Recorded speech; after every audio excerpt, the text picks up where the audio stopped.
It's a great time of year. It's fun. All right. Speaking of great time of year, Oh, NFL offseason. NFL offseason. the And hell's I going mean, the on? I mean, the NFL just never gives anybody else a chance. It's the 1 month when college basketball center stage, and they decide to load you up on a couple quarterbacks. Rogers back. Okay, fine. There's the news. Rogers back. Rogers back. That's least surprising news in the world. Of course, he's coming back. They're going to pay him 50 million, 40 million, 30, whatever it is. That's a lot of millions, right? Yeah. So that's not the news. Hello, Russell Wilson to Denver. Yeah. Hello. Hello. Congratulations to all of you that slid in under there and got some Denver futures Right. before it was announced, right? Yep. Okay, Yep. so walk me through. Have we missed it? Do we do anything now? Do you worry about that? It changes the face of the NFL significantly with those two moves. Rodgers back, Wilson on the move. So I'll throw it back to you first as far as what to do. Does this make Denver, in your eyes, an automatic Super Bowl contender? Yes. Okay. Is 15-1 enough to go buy it now? Yeah, and DraftKings here has already dropped it to 12-1. DraftKings already on the move. I was on with Matt Peralt, and we were doing Bostonian versus the book, and the news is announced, and he had someone tell him in his ear that this was going to happen. So we had said it a couple of days before, so we were kind of on it. This is one of those things where the books took a precursor move because they thought Rodgers was going to Denver and lowered the number to begin with, and end up looking like they're really smart, like they really knew, because then Russ Wilson goes to Denver and the odds were already lower, and now you can just lower them more. As far as like better though, like for me, I don't know if he's the best quarterback in his own division. Like seriously, I just don't know if they have enough to just punch their ticket to the AFC Championship.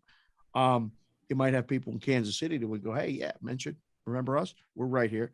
Buffalo, not too bad of a football team with a pretty good quarterback. Those odds are already lower.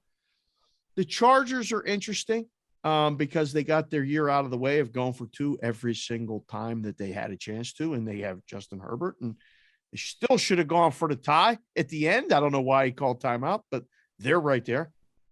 You automatically move the number. Like I would not. I'm in the book, you're always kind of making an argument where you could be wrong. You're never trying to be on offense and say, "Oh, we'll move it here because we're right." No, why are we wrong? That's what we need to know, because that's what people are betting. Basically, their opinion versus the books and why they think they're right and you're wrong.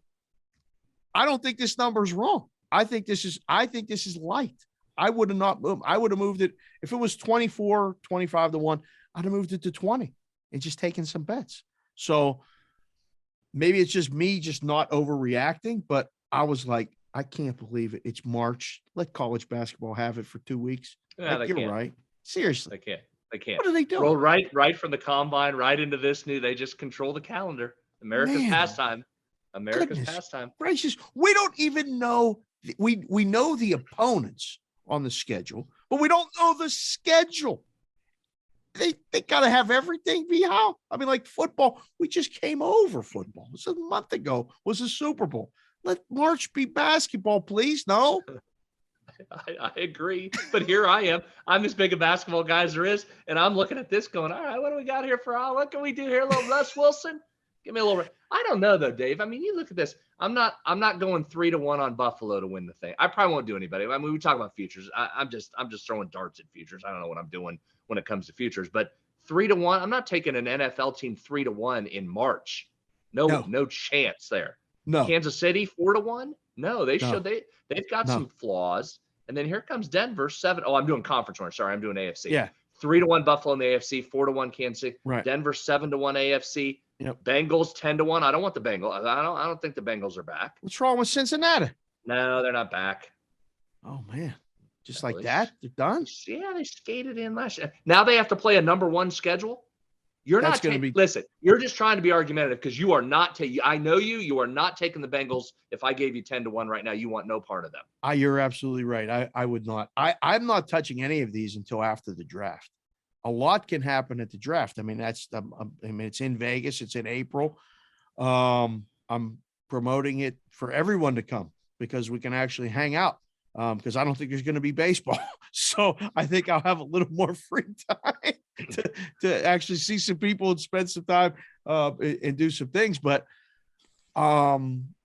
April was the time where, like in the book, we started to even, think about like the task we did at CG for a long time. We did numbers for every game of the entire NFL season, and we did it in May.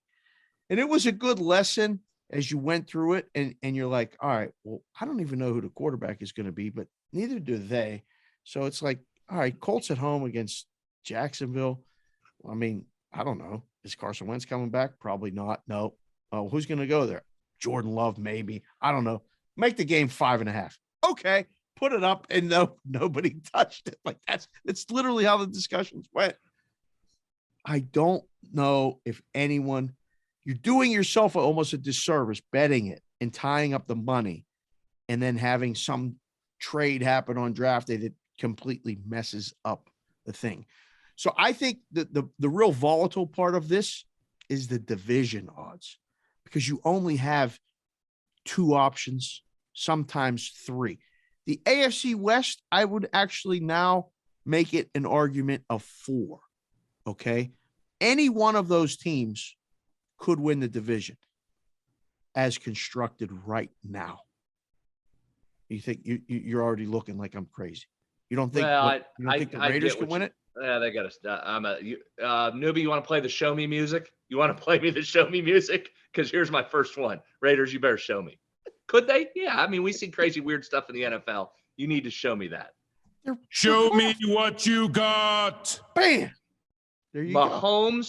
Mahomes, Russ, Justin Herbert Derek in that Carr. division. Derek Carr. Okay. Josh McDaniels, a coach. Hey, are you talking yourself into it or out of it? Or what do you do?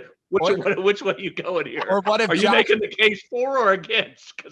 What if Josh McDaniels picking up his phone and trying to get Tom Brady to come to Las Vegas? Hello. Any chance at that happening, B-How? Can't, right? Bruce Arians already said no chance. We're not helping another team. Bruce Arians being Mr. Sourpuss. That's really Bruce Arians has to say that. He's a company guy. We're not helping anybody. Well, you want Derek Carr and a bunch of draft picks and all of a sudden, whoa, hello, wait, hello. All right, you're probably right. Move on. Fine, we'll move on because we got to get into draft prep before we can worry about division winners. We got a lot of draft prep coming up, so get ready on this show. Do you watch the combine? Normally I do. This year I didn't because I was doing a tournament, so I was locked in the gym all weekend for most of it. Early in the week, so no, I didn't see much of it. But I am normally a watch the combine guy. Yes. Would you bet on it? I have not, and probably would not. No, because probably DraftKings. Listen, I saw Johnny Avello at the Super Bowl. We sat down and we talked, and he talked about booking cornhole. And I said, Johnny, come on. I mean, seriously, where are you getting the cornhole numbers? He's like, oh, no, we do the numbers. I said, Johnny, put me on the cornhole list, please. I'll help you with the cornhole numbers. And they put up everything. Now they're putting up everything. They put up draft combine, how many reps they'll do on the thing, what the fastest time would be. Would anyone set a record with the fastest time? It's crazy. People will bet on anything. People, if you're watching or listening to the show, maybe not bet on the combine. I'm just saying, like there's stuff you can watch it, but don't bet on it. You're crazy. But I get it because football, like you said, is king, and a lot of people like to watch it. But what else can we bet on? Thank you for watching this video. If you liked it, click on another video right here on the screen. And if you really liked it, consider subscribing below. Thanks for watching. We'll see you again soon.